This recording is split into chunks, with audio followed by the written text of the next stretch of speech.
That was pretty strong, wasn't it, from him? Is that criticism fair of Erling Haaland? Can you criticise a man that has scored 54 Premier League goals in 56 Premier League starts?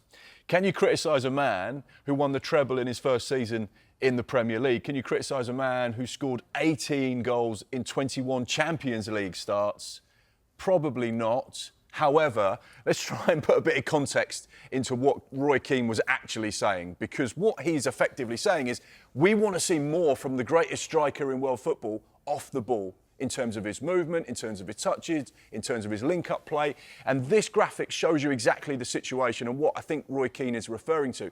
This is Haaland against the other selected Premier League forwards this season and where he ranks with regards to touches.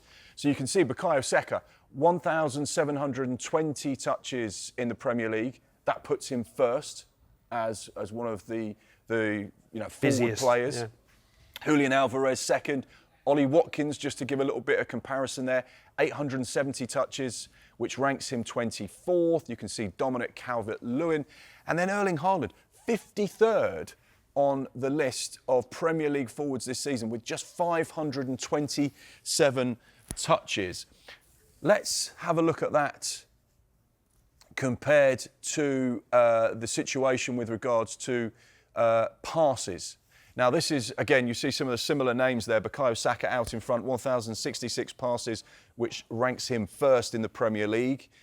Julian Alvarez second, 915.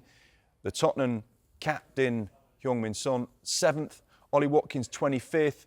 And Erling Haaland, once again, right down the pecking order, 54th when it comes to Premier League passes, so 284 passes. So same once top again, two, like you say, it's interesting. Again, this is the comparison here, and the fascinating thing here is what Roy Keane is saying. I want to see more from him. However, Erling Haaland's defence will be, well, look at my goals.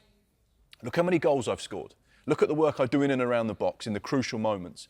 Because that's where you should judge me. It's not about the build-up play. It's not about the hold-up play. It's not about how many passes I play out wide. It's about what I do in the box. But it's interesting because obviously Roy Keane, who has managed himself and played in the Premier League, wants more from his striker. He wants someone who's going to give more to the team, more to the build-up. Whereas Erling Haaland is just a goal scorer. He's a finisher, and that's where he comes alive. So it's really interesting to see those comparisons when you look at the other Premier League players as well. The best strikers in the league, you know, you don't see them all game, then they pop up with the winner. For me, that's always a sign of a good striker. So touches, for me, irrelevant, I think. It's like, you know, goals are all that matter. We've seen the numbers then for his overall game pretty low in a team that dominates possession, as City do. But would it impact his goal-scoring form if he was to focus maybe on other areas of the game? Or, you know, would it make it worse? Well, that's one of the big questions we were just alluding to there. You know, how much would that change the dynamic of Erling Haaland's game if he suddenly had to do more things off the ball, if he had to drop into little pockets of space like Harry Kane does, switch the play and be more a part of the build-up. Let's take a look at his record, though, against, this is in the Premier League, against the big six, essentially, Liverpool, Arsenal, Manchester United, Tottenham and Chelsea. The goal record against for Liverpool, just the one goal in 23-24. Arsenal hasn't scored against them in 2 occasions this season, hasn't even had a shot on target in both the games. However, got a couple of goals against the Gunners last season, just the 1 goal against Tottenham. Manchester United is where he's been most effective in the Manchester derby. 3 goals last season, 3 goals this season. And Chelsea, a couple of goals this season, none last season. So again, maybe that's another factor that Roy Keane is looking at and thinking, actually, we want to see more from Erling Haaland in the big matches in the Premier League, in those big matchups, those big occasions, those title-defining games. Do we need to see more goals, more output from him? But really interesting debate. But I'm going to go back to what I said at the start.